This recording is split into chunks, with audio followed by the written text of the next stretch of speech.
injuries all around the NFL today. Let's bring in the good doctor, Mark Addix, for the latest. So I got a few injuries you got to keep an eye on moving into next week. Let's start with James White and his hip injury. That's an injury that's going to keep him out for an extended period of time.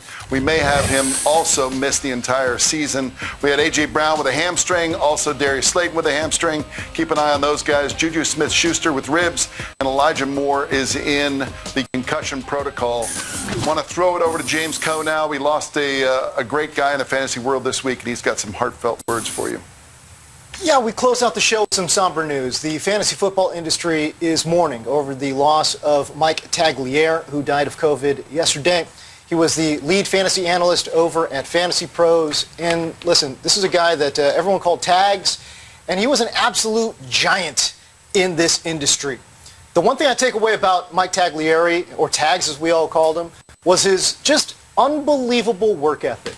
This guy produced content at an unbelievable rate. There was nothing he did not know about fantasy football. Now, I say that in also saying what he was also known for was his unbelievable positivity. His drive to be great in fantasy football met by an equal drive to be great as a human being. And I believe, from all accounts, that he was able to achieve both. He was an absolute colleague of mine, a contemporary, somebody who pulled himself up by his own bootstraps. He left a well-paying job in the banking industry to pursue his passion, and his passion was fantasy football. I know what you're asking. He died of COVID. Was he vaccinated? Yes, he was vaccinated.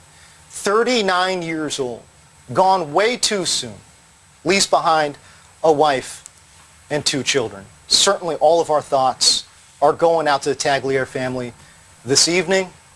And with that, we say goodbye. Rest easy, Tags.